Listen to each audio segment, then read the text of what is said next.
యొక్క లాక్డౌన్ కారణంగా మనము పరిశుద్ధ దినంలో ఈ యొక్క ఆన్లైన్లో మనం ఆరాధన జరుపుకుంటుండగా మరి దయచేసి అందరూ కూడా మరి మీ పనులన్నీ పక్కన పెట్టి మరి మీ యొక్క టీవీల ముందు కూర్చోవలసిందిగా కోరుకుంటున్నాను. ప్రార్థనతోని ఈ యొక్క ఆరాధనను మనం పెట్టుకుని ప్రార్థిస్తాం. ప్రేమ నమ్మకం గల ప్రియ పరలోక రాజా, మీ మహోన్నతమైన నామానికి, అతి పరిశుద్ధమైన నామానికి వందనాలు, స్తుతులు, స్తోత్రాలు చెల్లిస్తున్నాను తండ్రి.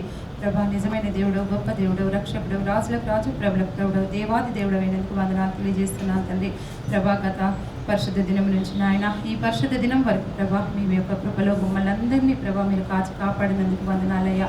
మా సంఘాన్ని, సంఘ కాపరుల కుటుంబాలను ప్రభా, మా సంఘంలో ఉన్న ప్రతి కుటుంబాన్ని నాయన మీరు కాపాడి నాయన ఈరోజు నాయన మీ పరిశుద్ధ దినమున ప్రభా మిమ్మల్ని స్తుతించడానికి, మహిమపరచడానికి మమ్మల్ని సజీవ లెక్కలో కాపాడిన దేవా నీకు వందనాలు, స్తుతులు, స్తోత్రాలు చెల్లిస్తున్నాను. ప్రభా నాయన ఈ ఆరాధన కార్యక్రమం అంతట్లో మీరు తోడుగా ఉండమని ప్రార్థిస్తున్నాను. ఆది నుంచి అంతం వరకు ప్రభా మీరే మహిమ పొందమని ప్రార్థిస్తున్నాను. పాటల ద్వారా ఆరాధనలో ప్రభా, వాక్య పరిచర్యలో ప్రభా నాయన మీరే మాకు నాయన మరి తోడుగా ఉండి నడిపించమని ప్రభా నాయన మా కుటుంబాలన్నింటినీ మీ హస్తాలకు అప్పచెప్పుకుంటూ ఈ ఆరాధన కార్యక్రమం అంతటినీ మీ హస్తాలకు అప్పచెప్పుకుంటూ రక్షకుడును అతి త్వరలో రానైనటువంటి యేసుక్రీస్తు వారి పరిశుద్ధమైన నామమున తండ్రి అయిన దేవుని ప్రార్థించి స్తుతించి అడిగి వేడుకొంచున్నాము స్వామి. నామానికి వందనాలు. కొన్ని పాటలు పాడుకుంటూ ఆయన యొక్క నామాన్ని గణపరుచుకుందాము. అందరం కలిసి ఆయన నామాన్ని గణపరుచుకుందాం.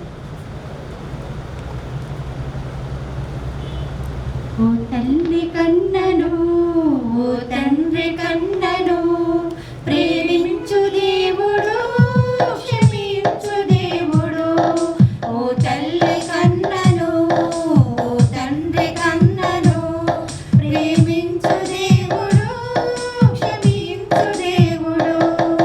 ప్రేసి కన్నా ప్రేమించు దేవుడు, ప్రేసి కన్నా ప్రేమించు దేవుడు. ప్రాణాన్ని త్యాగమిచ్చిన నిజ స్నేహితుడు, తన ప్రాణాన్ని త్యాగమిచ్చిన నిజ స్నేహితుడు. ఓ తల్లి కన్నను, ఓ తండ్రి కన్నను, ప్రేమించు దేవుడు, క్షమించు దేవుడు. ఓ తల్లి కన్నను, ఓ తండ్రి కన్నను, ప్రేమించు దేవుడు, క్షమించు దేవుడు. కాలాలు మారినా కరిగిపోని ప్రేమ, కల్వరిలో చూపిన క్రీస్తు ప్రేమ. కాలాలు మారినా కరిగిపోని ప్రేమ, కల్వరిలో చూపిన క్రీస్తు ప్రేమ. ముదిమి వచ్చు వరకు నిన్నెత్తుకునే ప్రేమ, ముదిమి వచ్చు వరకు నిన్నెత్తుకునే ప్రేమ. తల్లి అయిన మరచిన నిన్ను మరవని ప్రేమ, ప్రేమ, ప్రేమ. ఏ లోకం లేనిది యేసు ప్రేమ, ప్రేమ, ప్రేమ. ఏ బదులాశించనిది యేసు ప్రేమ. ఓ తల్లి కన్నను, ఓ తండ్రి కన్నను, ప్రేమించు దేవుడు, క్షమించు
దేవాది దేవుని నామాన్ని కనపరుచుకుందాం. ప్రేమించు దేవుడు, రక్షించు దేవుడు, పాలించు దేవుడు, యేసు దేవుడు, పాటలు పాడి ఆనందించెదం. ఆహా ఎంతో ఆనందమే, ఆహా ఎంతో ఆనందమే. ప్రేమించు దేవుడు, రక్షించు దేవుడు, పాలించు దేవుడు, యేసు దేవుడు, పాటలు పాడి ఆనందించెదం. ఆహా ఎంతో ఆనందమే, ఆహా ఎంతో ఆనందమే. తల్లిదండ్రుల కన్నా దాతైన దేవుడు, ప్రతి అవసరమును తీర్చు దేవుడు. తల్లిదండ్రుల కన్నా దాతైన దేవుడు, ప్రతి అవసరమును తీర్చు దేవుడు. హల్లెలూయా ఆనందమే, సంతోషమే, సమాధానమే. హల్లెలూయా ఆనందమే, సంతోషమే, సమాధానమే. ప్రేమించు దేవుడు, రక్షించు దేవుడు, పాలించు దేవుడు, యేసు దేవుడు, పాటలు పాడి ఆనందించెదం. ఆహా ఎంతో ఆనందమే, ఆహా ఎంతో ఆనందమే. నన్ను స్వస్థపరిచి శక్తినిచ్చు దేవుడు, తోడు నీడగా నన్ను కాపాడును. నన్ను స్వస్థపరిచి శక్తినిచ్చు దేవుడు, తోడు నీడగా నన్ను కాపాడును. హల్లెలూయా ఆనందమే, సంతోషమే, సమాధానమే. హల్లెలూయా ఆనందమే, సంతోషమే, సమాధానమే. ప్రేమించు దేవుడు, రక్షించు దేవుడు, పాలించు దేవుడు, యేసు దేవుడు, పాటలు పాడి ఆనందించెదం. ఆహా ఎంతో ఆనందమే, ఆహా ఎంతో ఆనందమే. నిన్న నేడు రీతిగా ఉన్నాడు, సర్వకాలమందు జయమిచ్చును. నిన్న నేడు రీతిగా ఉన్నాడు, సర్వకాలమందు జయమిచ్చును. హల్లెలూయా ఆనందమే, సంతోషమే, సమాధానమే. హల్లెలూయా ఆనందమే, సంతోషమే, దేవుడు, రక్షించు దేవుడు, పాలించు దేవుడు, యేసు దేవుడు, పాటలు పాడి ఆనందించెదం. ఆహా ఎంతో ఆనందమే, ఆహా ఎంతో ఆనందమే. నిన్న నేడు ఏకరీతిగా ఉన్నాడు, సర్వకాలమందు జయమిచ్చును. నిన్న నేడు ఏకరీతిగా ఉన్నాడు, సర్వకాలమందు జయమిచ్చును. హల్లెలూయా ఆనందమే, సంతోషమే, సమాధానమే. హల్లెలూయా ఆనందమే, సంతోషమే, సమాధానమే. ప్రేమించు దేవుడు, రక్షించు దేవుడు, పాలించు దేవుడు, యేసు దేవుడు, పాటలు పాడి ఆనందించెదం. ఆహా ఎంతో ఆనందమే, ఆహా ఎంతో ఆనందమే.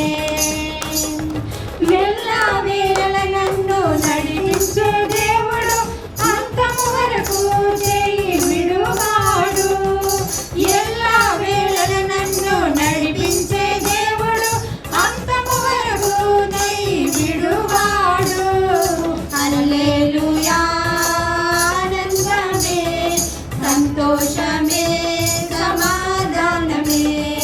హల్లెలూయా ఆనందమే, సంతోషమే, సమాధానమే. ప్రేమించు దేవుడు, రక్షించు దేవుడు, పాలించు దేవుడు,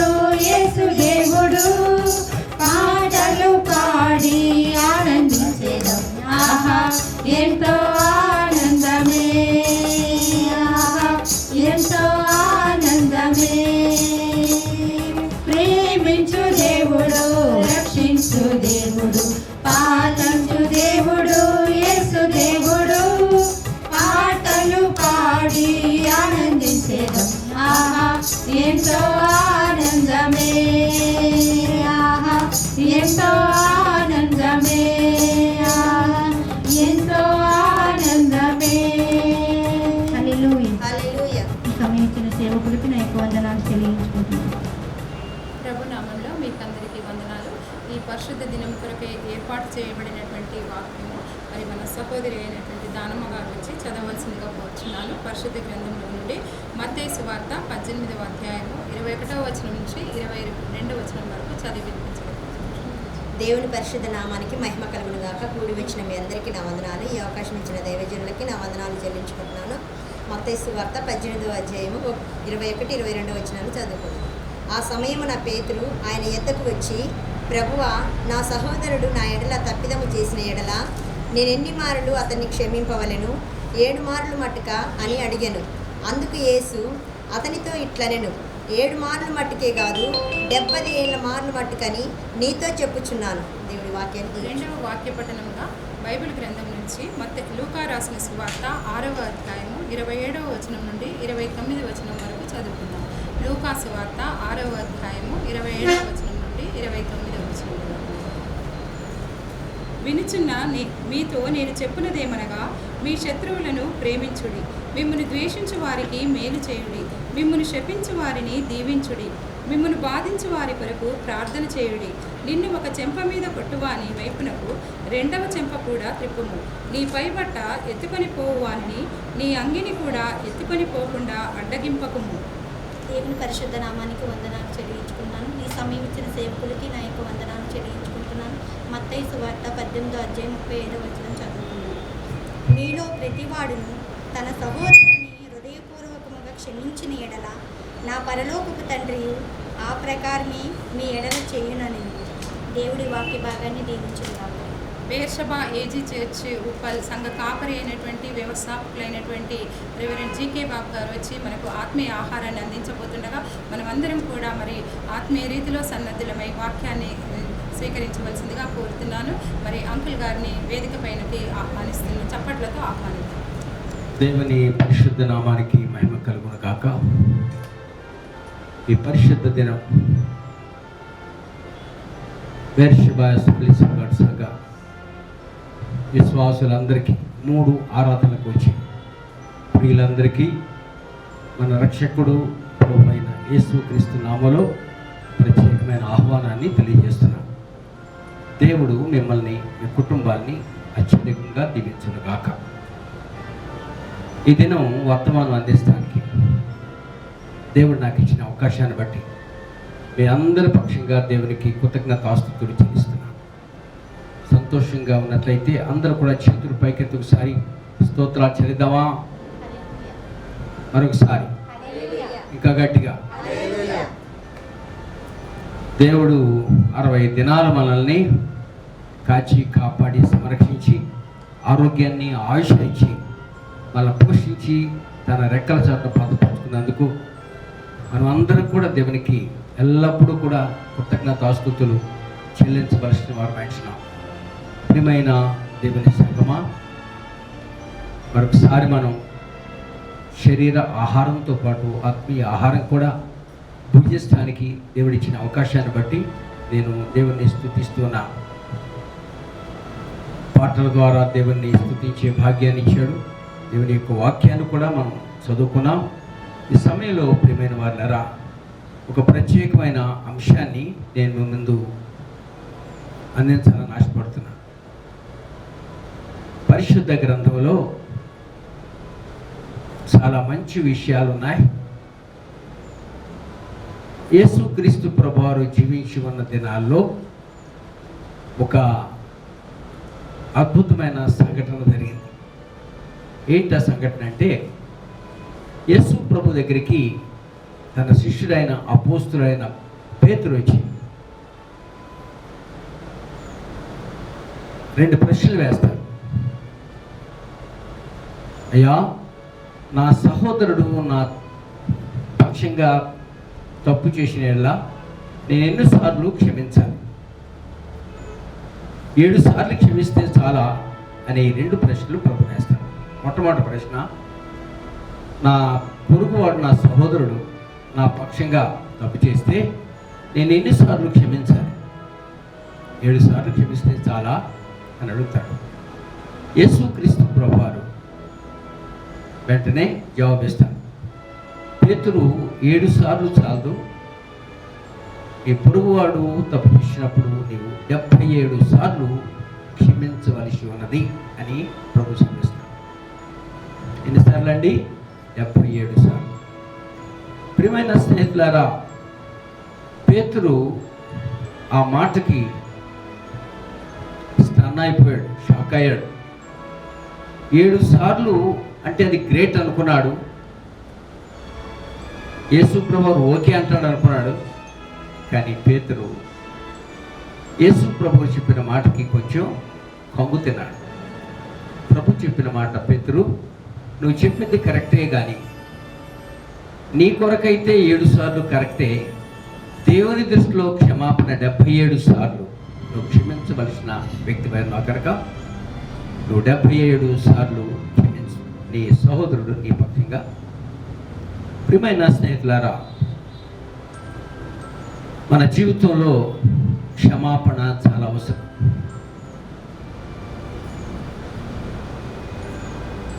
క్రైస్తవ విశ్వాసులకి మారు మనస్సు, పాప క్షమాపణ, రక్షణ ఎంత అవసరమో క్షమాపణ కూడా అంతే అవసరం. మారు మనస్సు, పాప క్షమాపణ, రక్షణ లేకుండా ఎవరు కూడా పరలోకానికి వెళ్ళరు. ఇవి చాలనుకుంటే మనం మోసం చేసుకుంటాం.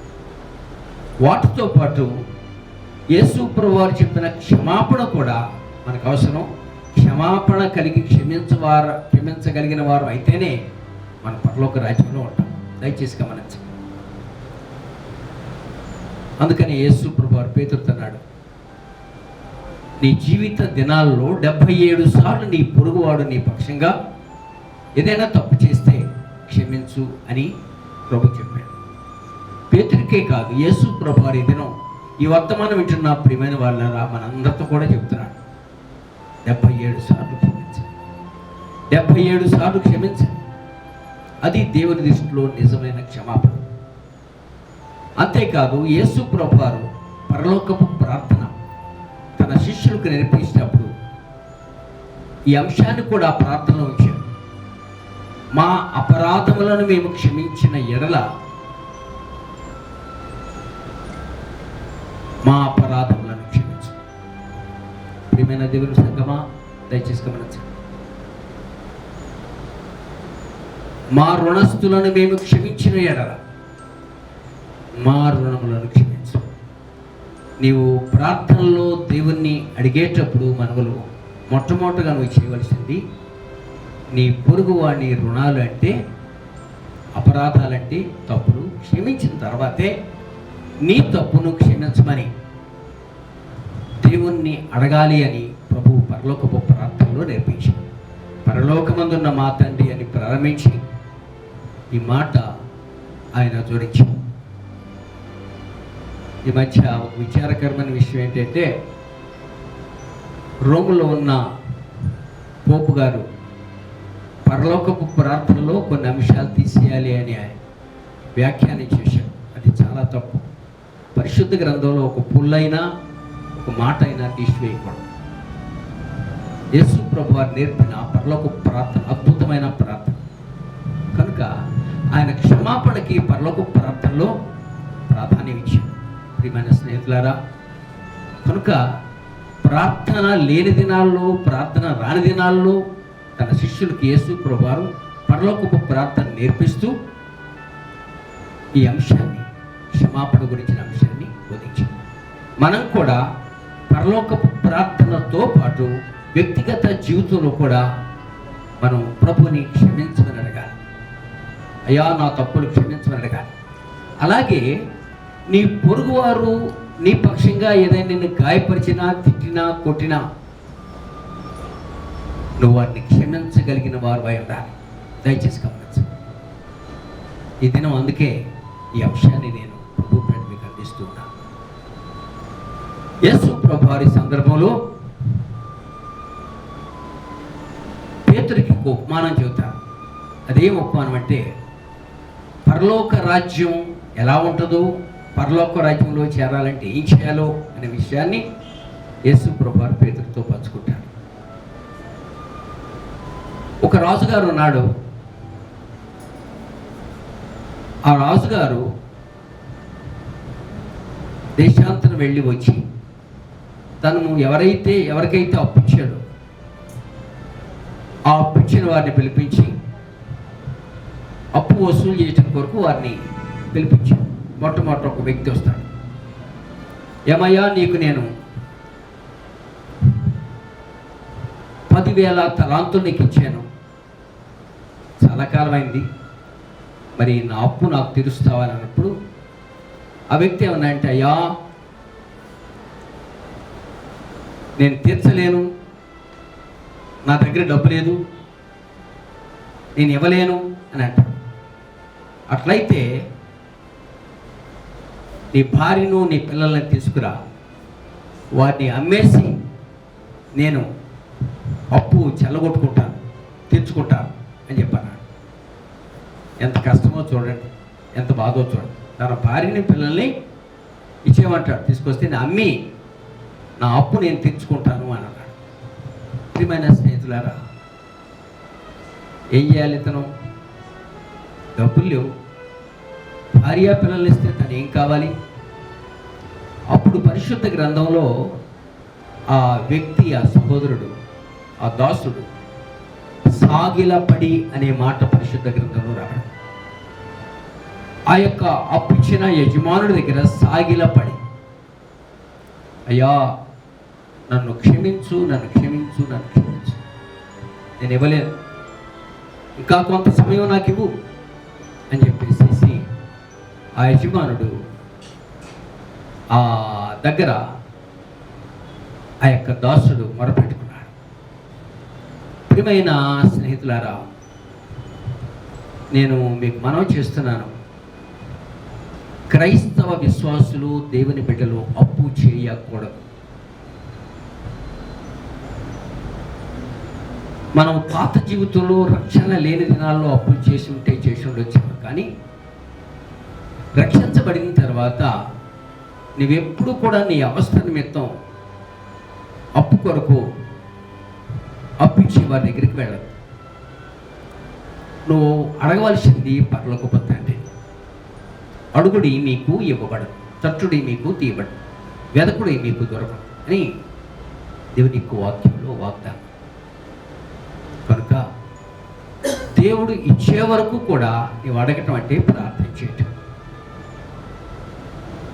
పరలోకపు ప్రార్థన తర్వాత పరిశుద్ధాత్మ దేవుడు మనకు ప్రార్థన నేర్పించాడు. మనం ఏ విధంగా యుక్తముగా ప్రార్థన చేయవలసి ఉన్నదో మనకు తెలియదు, కానీ పరిశుద్ధాత్మ దేవుడు ప్రార్థన నేర్పించాడు. ఈ సందర్భంగా నేను ప్రభు పేట మనం చేస్తున్నాను. నీకు ఎంత అప్పున్నదో, ఎవరికి ఇవ్వవలసినదో, ఎంతమందికి ఇవ్వాలో అవన్నీ కూడా ఒక పేపర్ మీద రాస్తాం. వారి పేరు రాయి, వారి దగ్గర తీసుకున్న డబ్బు రాయి, మరొక పేరు, వారి దగ్గర తీసుకున్న డబ్బు, అట్లా నీవు ఎంతమంది దగ్గర అప్పు చేసావో అవన్నీ కూడా ఒక పేపర్ మీద రాసి, అమౌంట్ రాసి, టోటల్ చేసి ఆ పేపరు నీ బైబిల్లో పెట్టి నీ కుడి హస్తం దాని మీద వచ్చి ప్రార్థన చేయటం ప్రారంభించు. ప్రార్థన చేయటం ప్రారంభించు.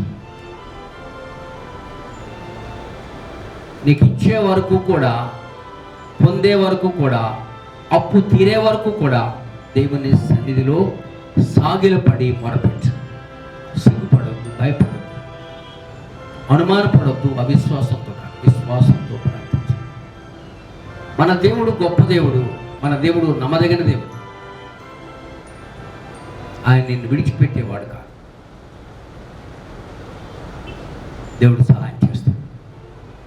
అయితే ఈ దాసుడు సాగిలపడి తన యజమానుడి దగ్గర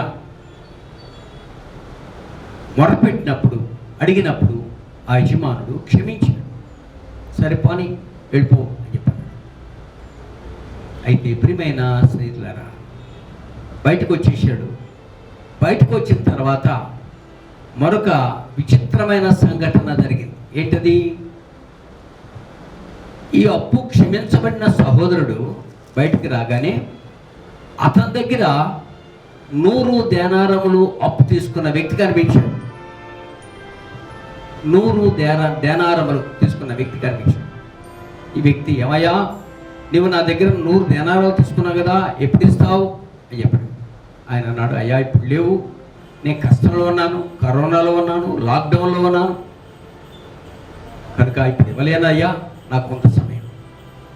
అదేంటయ్యా, నువ్వు నాకు చెప్పిన సమయం అయిపోయింది కనుక నా డబ్బు నాకు ఇస్తావా, చేస్తావా?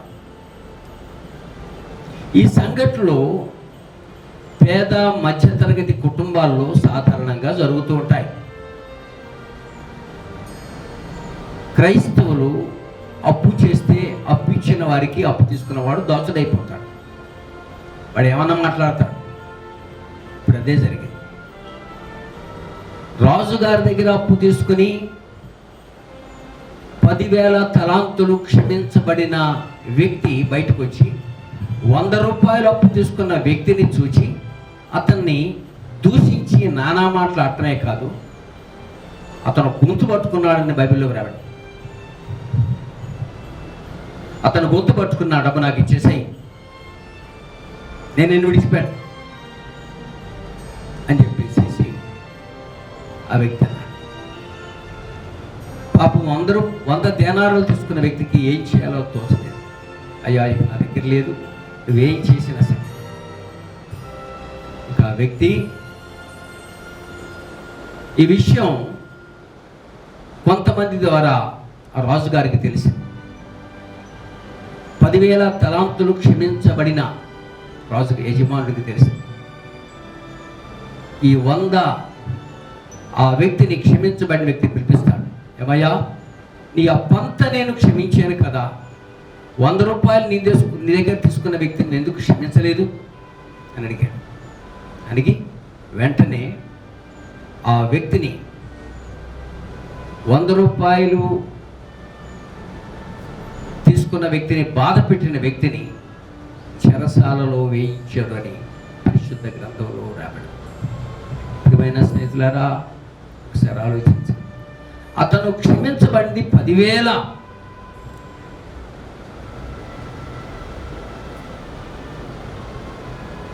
తలాంతులు, ఇతనేమో 100 దేనారాలు.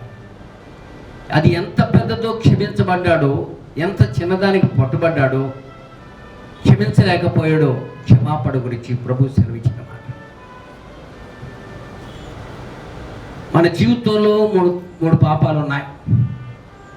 మొట్టమొదటి పాపం జన్మ పాపం, కర్మ పాపం. మూడవ పాపం రహస్య పాపం. ఈ పాపాలన్నీ కూడా నువ్వు బాప్తిసం తీసుకోకమునుపు యేసు ప్రభువారు నిన్ను క్షమించాడు. గుర్తుందా? నువ్వు బాప్తిస్మం తీసుకోకమునుపు ఏ పాప జీవితంలో జీవించి నువ్వు అడిగేవే, అయ్యా నేను పాపిని, నన్ను క్షమించమని అడిగేవే, నిన్ను క్షమించాడు కదా ఆయన. నువ్వు మారు మనసు పొందావు కదా, పాపక్షమాపణ పొందావు కదా, నూతన జన్మ అనుభవంలోకి వచ్చావు కదా, రక్షించబడ్డావు కదా. మరి ఇప్పుడు నీవు అదే క్షమాపణతోటి నీ పొరుగు వారిని విషయంలో క్షమిస్తున్నావా? నీ కుటుంబంలో నీ రక్త సంబంధులు, అన్నదమ్ములు, అక్క చెల్లెలు కావచ్చు, తోడికోడలు కావచ్చు, నీవు పనిచేసే చోట కావచ్చు, నీ ఇరుగు పొరుగున ఉన్నవారు కావచ్చు, చిన్న విషయంలోనూ పెద్ద విషయంలోనూ ఏదో ఒక సందర్భంలో నీకు సమస్య వారితో రావచ్చు. తిట్టుకోవటమో, కొట్టుకోవటం, మాట. ఎంతమందితో ఈ వర్తమానం వింటున్న సమయంలో నువ్వు సరిగ్గా మాట్లాడలేదు. క్షమించలేని వ్యక్తులు ఎంతమంది ఉన్నారు? నువ్వు క్షమించబడిన వ్యక్తిగా ఎందుకు నువ్వు వారిని క్షమించలేకపోతున్నావు? ఎప్పుడైనా పరిశీలన చేసుకున్నావా? ఈ దినం పరిశుద్ధాత్మ దేవుడు మనందరూ కూడా హెచ్చరిస్తున్నాడు. నువ్వెవరినైతే క్షమించలేకుండా ఉన్నావో ఏ విషయంలో క్షమించలేకుండా ఉన్నావో ఆ విషయంలో వెంటనే నీవు వారిని హృదయపూర్వకంగా క్షమించమని పరిశుద్ధాత్మ దేవుడు హెచ్చరిస్తున్నాడు. ఎందుకంటే క్షమించినంత కాలం కూడా దేవుని యొక్క ఆశీర్వాదాలను పోగొట్టుకుంటున్నావు. తిరిగి దేవుని యొక్క ఆశీర్వాదాలను పొందాలి అంటే ఆ వ్యక్తులను నువ్వు క్షమించాలి. అది దేవుని దృష్టిలో విలువ. ఎన్నిసార్లు క్షమించాలి? మనం క్షమించగలిగేది 3 సార్లే. చాలాసార్లు అంటుంటాం, ఇది లాస్ట్ టైం నీకు, ఇది లాస్ట్ టైం నీకు, ఇది చివరిసారి నీకు. అది ఎన్నోసారి అంటే 3వసారి. అంతకంటే ఎక్కువ క్షమించలేదు. చావనానా చేస్తాం కానీ వాడిని క్షమించలేదు. నేను ప్రభు పెట్టి మనం చేస్తాను. పేతురైతే 7 సార్లు చాలా అని చెప్పన్నాడు. చాలు. 77 సార్లు నీ పొరుగున ఉన్న సహోదరుని ప్రేమించగలిగితే అది దేవుని దృష్టిలో నిజమైన క్షమాపణ.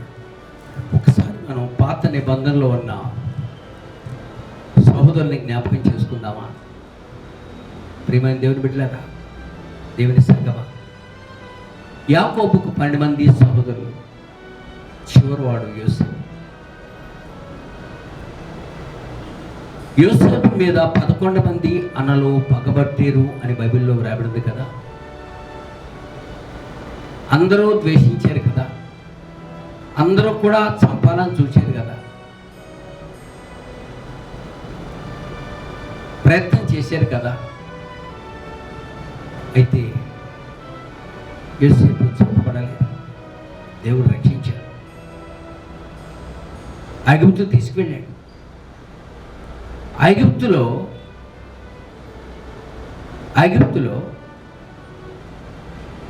చాలా శ్రమలు అవమానాలు పొందిన తర్వాత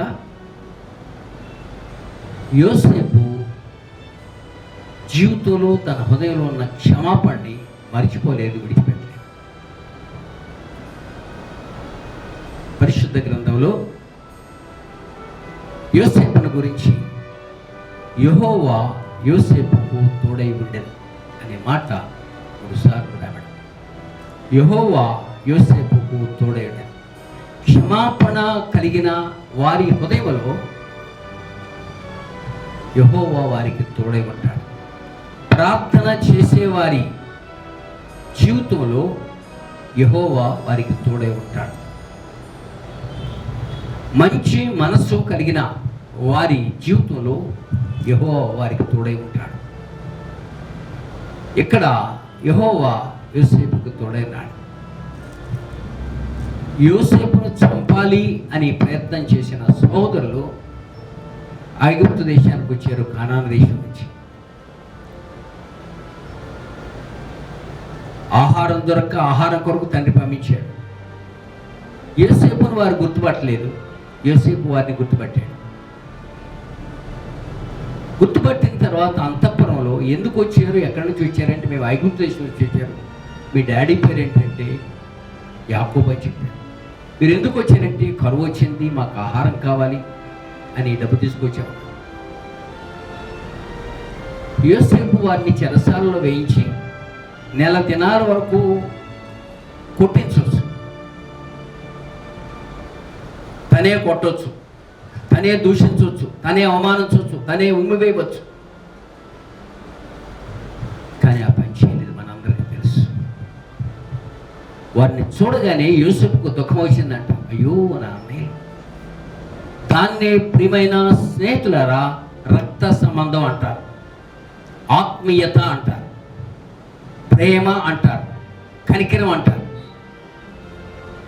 అదే ప్రేమ, కనికరం, ఆత్మీయత, క్షమాపణ మన జీవితంలో ఉన్నదా? నిన్నెంతగానో బాధ పెట్టిన నీ కుటుంబ సభ్యులు, రక్త సంబంధికులు నిన్ను బాధ పెట్టున్నట్లయితే అదే క్షమాపణతో నువ్వు క్షమించగలిగి ఉన్నావా? లేకపోతే ఈ వర్తమానం వింటున్న ప్రియమైన వారులారా, యేసేపుని జ్ఞాపకం చేసుకుందాం. యేసేపు యొక్క ప్రేమను, క్షమాపణను జ్ఞాపకం చేసుకుందాం. క్షమించి మీరు ఆ దినం గుంటలో వేసిన సహోదరుడైన యోసేపు నేనే అని అనగానే ఆ 11 మందికి కూడా ముత్యమంటలు పోసి ఇక అయిపోయాం, మనం యోసేపు చేతిలో మనం చంపబడతాం. ఎందుకంటే మనం చేసిన దోషం, నేరం అంత గొప్పది, మనం బ్రతకడానికి వీల్లేదు. ఇక యోసేపుకి మనం ఏ మంచి చేయలేదు అని అనుకున్నారు. కానీ యోసేపు ఆ విధంగా అనలేదు. మీరు నన్ను గుంటలో పడవేయబడకపోతే నేను ఎక్కడ మీకు ధాన్యం ఇచ్చే స్థితిలో ఉండేవాడిని కాదు. దేవుడు మీ క్షేమం నా క్షేమం తలంచి మన తండ్రిని బట్టి నన్ను ముందుగా ఐగుప్తు దేశానికి పంపించాడు. నన్ను గుంటలో పడవేసినందుకు మీరు భయపడవద్దు, దిగులు పడవద్దు. ఇది దేవుని చిత్తం, ఇది దేవుని సంకల్పం. ఇలా జరగవలసి ఉన్నది.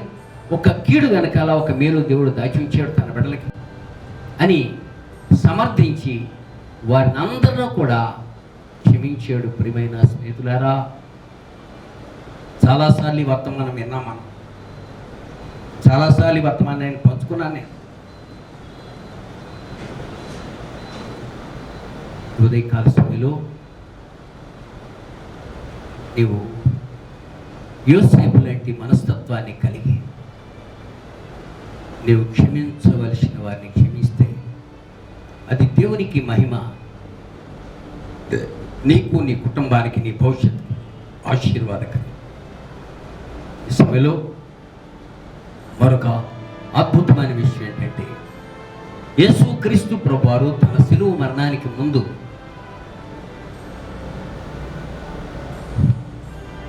పస్కా పళ్ళను ఆచరించడానికి యెరూషలేములో కూడుకున్నారు. పస్కా పళ్ళ మీద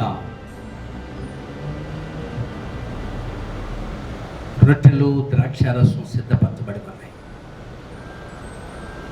12 మంది శిష్యులు ఆ ప్రక్కన, 6 ఆ ప్రక్కన, 6 ఈ ప్రక్కన, మధ్యలో ప్రభు ఉన్నాడు.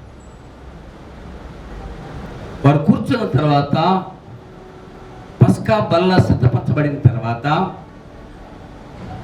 యేసుక్రీస్తు ప్రభువారు మధ్యలో నుండి లేచి ఒక తువాలు తీసుకొని, నీళ్లు తీసుకొని యేసుక్రీస్తు ప్రభు యొక్క 12 మంది శిష్యులు పేతురు నుంచి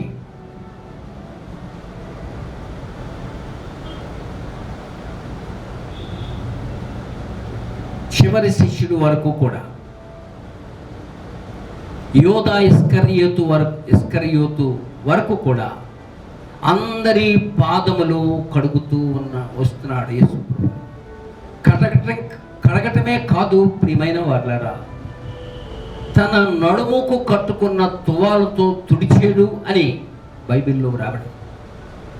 కడగటం ఒక ఎత్తు అయితే తన తువాలతో, తన ముఖం తుడుచుకునే తువాలతో, చేతులు తుడుచుకునే తువాలతో అపోస్తలైన శిష్యులైన అందరి పాదాలు తుడిచాడు. దేవునికి స్తోత్రాలు చెబుతాం. భూమి మీద ఏ మానవుడైనా పని చేయగలడా? దేవుడై ఉండి, దేవుని కుమారుడై ఉండి, పరలోక భాగ్యాన్ని విడిచిపెట్టుకుని వచ్చి పాపములో పుట్టిన మానవుని, పాపములో జీవిస్తున్న మానవుని యొక్క కాళ్ళు కడగటం అంటే సామాన్యం విషయమా? దానికంటే తన సొంత తువాలతో తుడిచాడు. ప్రియమైన దేవుని సంగమా, ఒకవేళ నీవు నేను కూడా 12వ శిష్యుడు తర్వాత 13, 14 వ్యక్తులుగా మనం అక్కడ కూర్చుంటే పాపులమైన మన పాదాలు కూడా యేసు ప్రభువారు కడిగేసేవాడు. నమ్మితే దేవునికి స్తోత్రాలు చెప్తాం. యేసు ప్రభువారు అంటాడు, నేను పరిచారము చేయించుకున్నట్టు కాదు కానీ పరిచారం చేయుటకు మనుష్య కుమారుడు లోకానికి వచ్చి. అయితే సమయంలో యోధా ఇస్కరియోతుకి హృదయంలో భయం వేస్తాం. ఎందుకో తెలుసా? యేసు ప్రభువును ముందుగా బేరం పెట్టి వచ్చాడు. రోమా సైన్యులకి, పరిసయ్యులకి, శాస్త్రులకి 30 వెండి నాణేలకు యేసు ప్రభుని నేను మీకు చూపిస్తాను, అమ్మేస్తాను అని వారితో అగ్రిమెంట్, ఒప్పందం చేసుకొచ్చాను. అది గుండెల్లో తొలుస్తూ ఉంది. యేసు ప్రభు వారు నా పాదాలు కూడా కడుగుతాడా అని అనుకున్నాడు. ప్రియమైన స్నేహితులారా, మనం కూడా ఏదైనా తప్పు చేసినప్పుడు భయపడటం సహజం. అది మానవుని యొక్క స్వభావం. అయితే యేసుక్రీస్తు ప్రభువారు 12వ సహోదరుడు యోధా ఇస్కరియోతు పాదాలు కూడా కడిగారు. కడక మునుపు యేసుక్రీస్తు ప్రభువుకి తెలుసు యోధా ఇస్కరియోతు యేసు ప్రభుని అమ్ముతానని వారితో శత్రువులతో చేసుకున్న ఒప్పందం ప్రభుకు తెలుసు. 30 వెండి రూపాయలు తీసుకున్నారని ప్రభుకు తెలుసు. అయినా సరే ఆ విషయం బయటకు రానివ్వలేదు, బయటపెట్టి పస్కా బల్లె దగ్గర అందరినీ ఏ విధంగా కడిగాడు, అందరిని ఏ విధంగా చూచాడు, ఇస్కరియోతు యోధాని కూడా అదే విధంగా చూచాడు. దాన్ని ఏమంటారు? క్షమాపణ కాదా? గొప్ప హృదయంతో యేసు ప్రభువారు యోధా ఇస్కరియోతును క్షమించలేదా? అదే హృదయంతో ఉదయకాల సమయంలో నీవు క్షమించవలసిన వారిని క్షమించమని నేను ప్రభు పేట మీకు అభ్యర్థిస్తున్నాను. ప్రభు ప్రేమతో మిమ్మల్ని కోరుతున్నాను. క్రీస్తు యేసుకు కలిగిన ఈ మనస్సును మనం కలిగి ఉందాం. ప్రియమైన స్నేహితులారా, క్షమాపణ లేకుండా దేవుని మనం సమీపించలేం. క్షమాపణ లేకుండా పరలోక రాజ్యములో మనం ప్రవేశించలేం. పరలోకములో ద్వేషానికి, అసూయకి, కక్షకి తావులేదు. అది పరిశుద్ధమైన స్థలం, అది ప్రేమ కలిగిన స్థలం, అది కనికరం కలిగిన స్థలం, అది నీతిమంతులు ఉండే స్థలం, క్షమించబడిన వారు, క్షమించిన వారందరూ కూడా ఉండే స్థలం. ఆ స్థలంలో నీకు నాకు అవకాశం రావాలంటే, మనం పారిభాగస్తులుగా ఉండాలంటే, భూమి మీద నువ్వు జీవించి ఉన్నప్పుడే నీ పొరుగు వారిని క్షమించవలసిందిగా దేవుని యొక్క వాక్యాన్ని సెలవిస్తుంది. ప్రియమైన దేవుని బిడ్డలారా, అలాంటి క్షమాపణ మనం కలిగి జీవిద్దాం. మన జీవితాలు సరిచేసుకుందాం, మన జీవితాలు మార్చుకుందాం. దేవుడు గొప్పవాడు, మంచివాడు. సాయంకాల సమయంలో ప్రభు కొరకు మనం జీవిద్దాం, క్షమాపణతో జీవిద్దాం. అదే క్షమాపణతో పరలోకానికి వెళ్దాం. దేవుడు ఈ మంచి మాటలు, ఈ చిన్న మాటలు దీవించిన కాక. కళ్ళు మూసుకొని ప్రార్థన చేసుకోండి. Thank you father, thank you Jesus, thank you spirit. పరలోకపు తండ్రి, మీకు వందనాలు. ఉదయకాల సమయం ఈ వర్తమానం వింటున్న ప్రియులందరి కొరకు ప్రార్థిస్తున్నాను. యోసేపు తన అన్నలను క్షమించాడు. యేసు ప్రభువా, నీవు నిన్ను 30 వెండి నాణ్యాలకు అమ్మిన యోధా ఇస్కరియోతును క్షమించు. మమ్మల్ని కూడా క్షమించావు. నువ్వు ఏ మనసుతో మమ్మల్ని క్షమించావో అదే మనసుతో మేము కూడా ఇతరులని, మా సహోదరుని, పొరుగు వారిని క్షమించినట్లు మీరు సహాయం చేయండి. మాలో ఉన్న రాతి గుండెలు తీసివేయండి, మాంసపు గుండెలు తెచ్చేయండి. మాలో ఉన్న కల్మషాన్ని తీసివేయండి. యేసయ్య, మీ రక్తములో క్షమాపణ ఉన్నది, మీ రక్తములో ప్రేమ ఉన్నది, మీ రక్తములో కనికరం ఉన్నది. అదే రక్తంతో మమ్మల్ని కడిగావు కనుక మేము కూడా అదే షరతులు లేని ప్రేమతోటి క్షమించే వారంగా మమ్మల్ని సిద్ధపరచండి, సహాయం చేయండి. పరిశుద్ధాత్మ కూడా 77 సార్లు మేము క్షమించగలిగే మనసును మాకు దయచేయమని మీ యొక్క వాక్యం ద్వారా హెచ్చరించబడిన మేము మీ నామం మహింపరచబట్ట కొరకు మా జీవితాలు సరిచేసుకుని ముందుకు సాగటకు సహాయం చేయమని తండ్రి మీకును పరిశుద్ధాత్మకును మమ్మల్ని మేము అప్పగించుకుంటూ యేసుక్రీస్తు ప్రభు యొక్క పరిశుద్ధమైన నామంలో ఈ ప్రార్థన వేడుకొనుచున్నాము తండ్రి. ఆమేన్, ఆమేన్. ప్రభు అయిన యేసుక్రీస్తు కృప, మన పరమ తండ్రి దేవుని ప్రేమ, పరిశుద్ధాత్మ దేవుని అన్యోన్య సహవాసము సహాయం మనందరికీ సకల పరిశుద్ధులకి ప్రభువు పర్యంతము తోడై ఉండి నడిపించును గాక. అందరికీ వందనాలు. దేవుడు మిమ్మల్ని దీవించును గాక. May God richly bless you.